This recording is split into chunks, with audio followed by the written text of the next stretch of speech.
Hello guys. आज हम चर्चा करेंगे थ्री फेज इंडक्शन के ऊपर। राइट।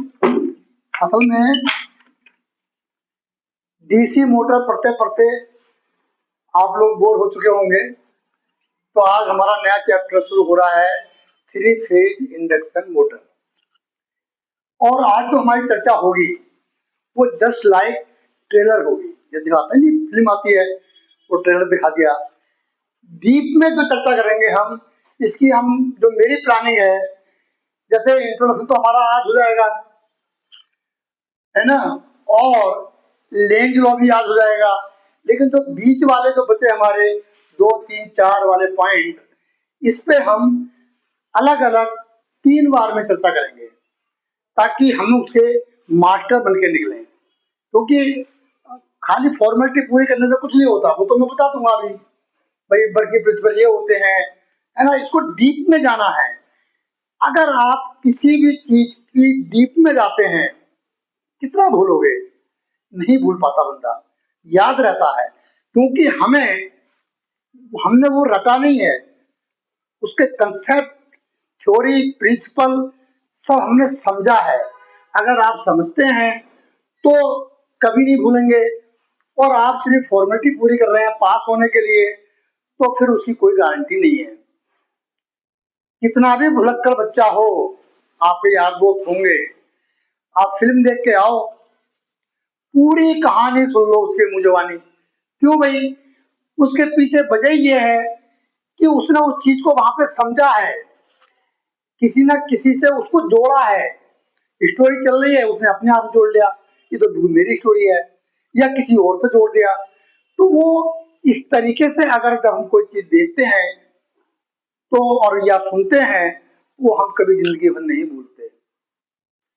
क्योंकि मुझे पता है, मैं अपने आप जानता हूँ, मैं बहुत भुलक्कड़ हूँ। लेकिन अगर मैं कहीं पे कोई जोक सुन लेता हूँ, मैं जिंदगी भर नहीं भूलता।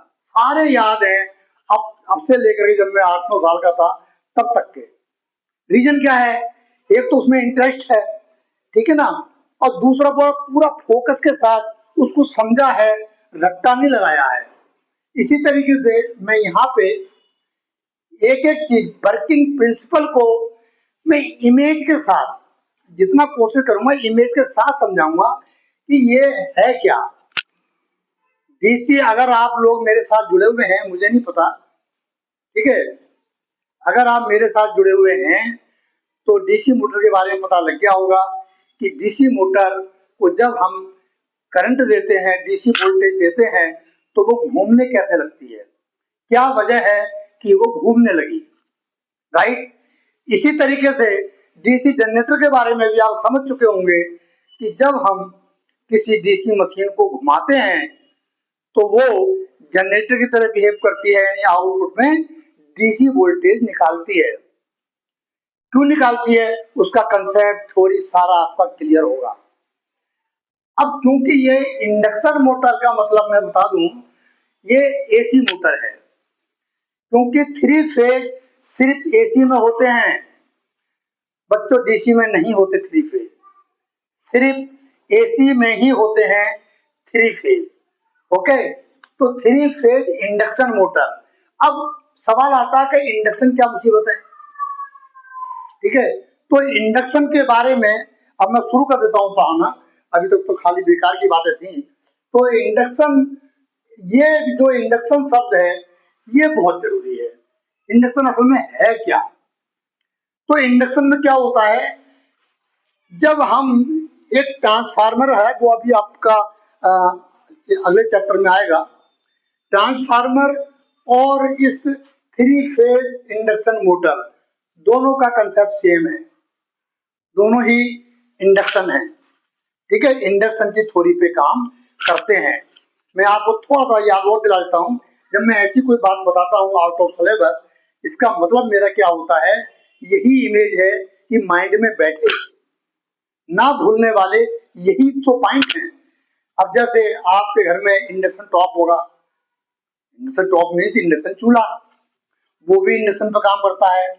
इंडक्शन का मतलब है कि इंडक्टिव लोड, इलेक्ट्रिकल में तीन लोड खासतौर से होते हैं, इंडक्टिव, रेजिस्टिव और कैपेसिटिव, ठीक है ना।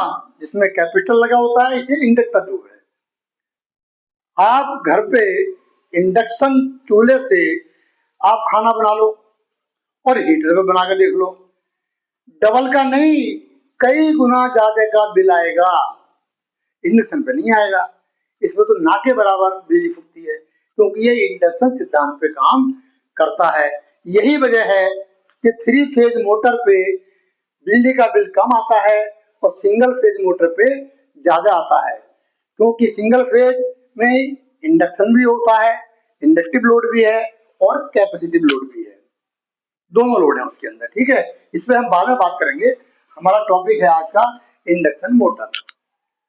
इंडक्शन मोटर में देखो, मैं डीसी लेके चल रहा हूँ, मेरी मजबूरी है, क्योंकि मैं चाहता हूँ ये आपका समझ में आए।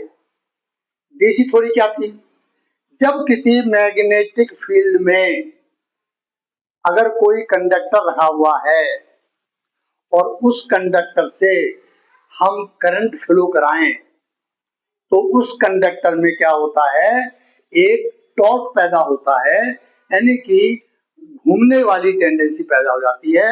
और वो किस सिद्धांत पे, फ्लेमिंग के लेफ्ट हैंड रूल के हिसाब से। मैं आपको बता दूं, राइट हैंड रूल लगता है जनरेटर में, डीसी जनरेटर में, और लेफ्ट हैंड रूल लगता है हमारा डीसी मोटर के अंदर। इस सिद्धांत से उसमें टॉर्क पैदा होता था। लेकिन ये इसमें क्या है, 3 फेज इंडक्शन मोटर में सप्लाई तो देते हैं हम इसमें, लेकिन दोनों में डिफरेंस क्या है, उसमें भी रोटर होता है, मगर वो रोटर आर्मेचर होता है। आर्मेचर घूम रहा है तो वो आर्मेचर भी है, घूम रहा है तो रोटर है।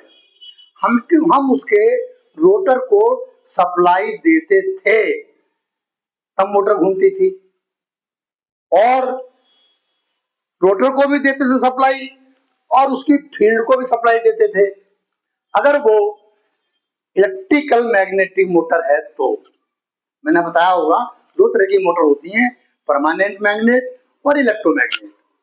और अगर परमानेंट मैग्नेट है तो सिर्फ हम रोटर में यानी आर्मेचर में सप्लाई देते हैं कार्बन ब्रश के थ्रू, और मोटर घूमने लगती है, ठीक है। अब इसमें क्या है, इसमें हमें रोटर में सप्लाई देने की जरूरत नहीं है, सिर्फ स्टेटर में सप्लाई देते हैं, वो भी 3 फेज की या सिंगल फेज की। तो होता क्या है इसके अंदर, इसमें बाइंडिंग तो रोटर में भी होती है, लेकिन वो डिफरेंट टाइप की रोटर बाइंडिंग होती है, बाद में बात करेंगे हम।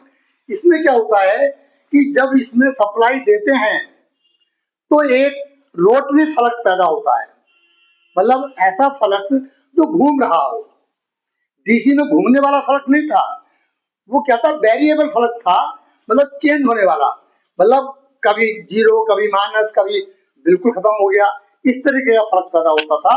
मगर इसमें स्टेटर के अंदर एक रोटेटिंग मैग्नेटिक फील्ड यानी घूमने वाला फ्लक्स पैदा होता है, और जब उसके बीच में कोई हम कंडक्टर रहेंगे तो उस मैग्नेटिक फ्लक्स के साथ साथ वो भी घूमने लगता है। क्यों? क्योंकि वो मैग्नेटिक फ्लक्स जब रोटर के कंडक्टर को काटेगा तो उसमें भी एक सेल्फ ईएमएफ पैदा होगा और उसका भी मैग्नेटिक फील्ड बनेगा। तो इस तरीके से वो कंडक्टर उस रोटेटिंग फ्लक्स के साथ साथ घूमने लगता है। ये इसका मैंने बता दिया वैल्यू, ये बहुत ही मोटा मोटा इंट्रोडक्शन है 3 फेज इंडक्शन मोटर का। ये मैं बहुत ही शॉर्टकट में बता रहा हूं, इससे मेरा इंट्रोडक्शन कंप्लीट हो जाएगा, ठीक है। अच्छा, वर्किंग प्रिंसिपल जो मैंने अभी बताया था, जो लेंज लॉ है, ये क्या कहता है कि जब हम किसी भी कंडक्टर को फ्लक्स यानी मैग्नेटिक फील्ड में रखते हैं और वो अगर वेरिएबल है, ध्यान देना मेरी बात पे, है ना, तो उसमें एक ईएमएफ पैदा होगा। मैं एक बता दूं, थोड़ा सा मैं एग्जांपल से बताऊंगा कि जिसने सबसे पहले इसका आविष्कार किया था तो उसने क्या किया, एक बल्ब लिया था इस तरीके से और एक रिंग ले लिया। ठीक है, ये बहुत ही कम वाट का, कम वोल्टेज का बल्ब है, कभी 100 वाट का आप लगा के देखने लगे। ठीक है, और एक मैग्नेट इसकी तरफ लेके आए, कोई भी हो सकता है, नॉर्थ या साउथ। जब इसको अंदर ले गए, मुझे उस साइंटिस्ट का नाम नहीं आ रहा, सॉरी, लेकिन बता रहा हूं मैं, जब इसको इसके पास अंदर की तरफ ले गए तो क्या हुआ, ये हल्का सा जला और बुझ गया। बुलाइए, लगातार क्यों नहीं जल रहा और फिर बुझ क्यों रहा है। अब इस पे स्टडी शुरू हो गई, तो ये उसने क्या किया, फिर अंदर ले गया, फिर जला, और अंदर ले जाके इसने मैग्नेट छोड़ दी, बल्ब तो बुझ चुका है। अगर करंट है तो करंट गई कहां, फिर इसने पीछे को लाया, तो पीछे को लाए तो ये फिर थोड़ा सा जला और बंद हो गया। ठीक है, तो मतलब कहने का ये है, फिर निष्कर्ष निकला काफी समय के बाद कि अगर इस मैग्नेट को हम आगे पीछे करते हैं तो बल्ब जलता है, अदरवाइज कांस्टेंट मैग्नेटिक फील्ड में बल्ब नहीं जलता। तो इससे यह निकला कि अगर फ्लक्स को, कोई भी कंडक्टर को बार बार काटेगा कोई फ्लक्स, तो उसमें एक ईएमएफ पैदा होता है, इलेक्ट्रोमैग्नेटिक फील्ड पैदा होती है। ठीक है, और यही उसका राज है। तो ये जो हमारा है वर्किंग प्रिंसिपल यही है कि हम इसमें एक क्या करते हैं, वो रोटरी फ्लक्स पैदा करते हैं, घूमने वाला फ्लक्स। ठीक है, और उसके बीच में जहां रोटर होता है, जब वहां जब कंडक्टर होता है तो वो घूमने वाला फ्लक्स उस, तो क्योंकि करंट यहाँ पे एसी है, ध्यान रखना, 3 फेज एसी सप्लाई दी है, और एसी कांस्टेंट नहीं होती, आपको तो पता ही है। डीसी सीधी लाइन और एसी साइन वेव की फॉर्म आती है, तो ये तो कांस्टेंट है ही नहीं, कभी जीरो, कभी मैक्सिमम, कभी माइनस में। ठीक है, तो क्या होता है, उसके रोटर के कंडक्टर में एक ईएमएफ पैदा होता है, और ईएमएफ पैदा होता है तो वो कंडक्टर भी, तो उसमें करंट फ्लो होती है कंडक्टर के अंदर। जब करंट फ्लो हो रही है तो उसके चारों तरफ भी एक इलेक्ट्रोमैग्नेटिक फील्ड डेवलप हो जाता है। वो मैग्नेटिक फील्ड और घूमने वाला magnetic field, rotary magnetic field, तो क्या होता है, वो दोनों एक दूसरे से जब मिलते हैं तो उसमें एक टॉर्क पैदा होता है, कंडक्टर उस रोटरी फ्लक्स के साथ साथ घूमने की कोशिश करता है, यानी घूमता है। तो ये हमारा इंट्रोडक्शन तो हो ही गया, और वर्किंग प्रिंसिपल भी हमारा यही है। अब इसी में बात करेंगे। अब सवाल ये आता है कि रोटेटिंग मैग्नेटिक फील्ड कैसे पैदा होता है, ये तो हम करेंगे प्रोडक्शन वाले में, तीसरे वाले में। तो रोटेटिंग मैग्नेटिक फील्ड जो होता है वो क्यों बनता है, वो 4 नंबर पे करेंगे। लेकिन बिना रोटेटिंग मैग्नेटिक फील्ड के एसी मोटर का रोटर नहीं घूम सकता। ऐसा नहीं है कि इंडक्शन मोटर का जो रोटर है उसमें बाइंडिंग नहीं होती, बाइंडिंग होती है। इस इंडक्शन मोटर का नाम, एक नाम और भी है, वो है स्क्विरल केज इंडक्शन मोटर। आगे बात, induction motor, AC motor, squirrel cage induction motor, ये ऐसा क्यों है, क्योंकि वो जो रोटर बना होता है, चलो चर्चा कर लेते हैं इस समय। रोटर ऐसा होता है और इसके ऊपर जो कंडक्टर पड़े होते हैं, है ना, वो थोड़े से ऐसे होते हैं तिरछे, बताऊंगा तिरछे क्यों होते हैं, वो सीधे नहीं होते। ठीक है, और अंदर से ये खोखला होता है, बिल्कुल ध्यान देना मेरी बात पे। और ये जो कंडक्टर हैं साइड में दोनों तरफ एक रिंग के साथ ऐसा करके रिंग होता है, वो सारे कंडक्टर यहाँ पे शॉर्ट कर दिए जाते हैं दोनों साइड से। यही एसी इंडक्शन मोटर का रोटर होता है और यही रोटर की बाइंडिंग होती है। ऐसे जो कंडक्टर गए हुए हैं, इधर भी हम शॉर्ट कर देते हैं रिंग लगा के, और इधर भी शॉर्ट कर देते हैं। यानी कि देखने में लगता है ये पिंजरे जैसा। हमारी ये बात, यानी कि ये और ये अगर मैं देखूं ऐसा कर दूं तो ये क्या लगता है, ये लगता है एक पिंजरे जैसा। इसके लिए स्क्वायरल केज, यानी कि पिंजरा जैसा लगता है ये, इसलिए इसी के सिद्धांत पे इसका नाम पड़ गया squirrel cage induction motor. Right है। तो जब रोटरी फलक्स के संपर्क में जब ये आता है तो इन कंडक्टर के अंदर एक ईएमएफ पैदा होता है, यानी कि इसके अंदर एक करंट फ्लो होती है, और करंट भी क्या करती है, वो भी अपना एक मैग्नेटिक फील्ड बनाती है। मैं पहले कह चुका हूं, हम एज ए ट्रेलर पढ़ रहे हैं आज, है ना, डिटेल में लेंगे क्योंकि डिटेल में सारे हर टॉपिक पे बात नहीं हो सकती। तो इस तरीके से ये रोटर हमारा घूमने लगता है। मैंने डीसी को इसलिए लिया ताकि आप समझ जाएं। ठीक है, तो मुझे लग रहा है यहाँ तक क्लियर हो गया है। ओके। और production of rotating magnetic field ये कैसे पैदा होता है, हम कैसे पैदा करते हैं, इसके पीछे वजह क्या है, लेकिन एज ए ट्रेलर मैं बता देता हूँ। इसमें होते हैं 3 फेज सप्लाई, और 3 फेज की वजह से, और हर फेज अपने आप एक दूसरे फेज से 120 के डिग्री पे इलेक्ट्रिकली डिग्री, मैकेनिकली नहीं कर रहा मैं, ये 120 डिग्री इलेक्ट्रिकली वो एक दूसरे से अलग होते हैं। यानी कि अगर किसी में करंट एक डायरेक्शन में फ्लो हो रही है, वो दूसरे में हो रही है, हो सकता है तीसरे में वो जीरो पे हो, यानी कि 120 डिग्री के एंगल के हिसाब से। ये थोड़ी सी लंबी चर्चा है, वो कैसे बनता है इसके अंदर 3 फेज सप्लाई देने से। और सिंगल फेज में कैसे बनता है, उसमें लगाते हैं capacitor. Right, rotating magnetic field उसमें बनता है, लेकिन इसमें तो 3 फेज से बनता है, और 3 फेज में कोई कैपेसिटर नहीं होता। तो हम ये बता दें आपको, तीनों फेज एक दूसरे से 120 डिग्री पे होते हैं, क्योंकि जब जनरेटर हमारा घूमता है तो क्या होता है, 360 डिग्री होते हैं पूरे सर्कल में।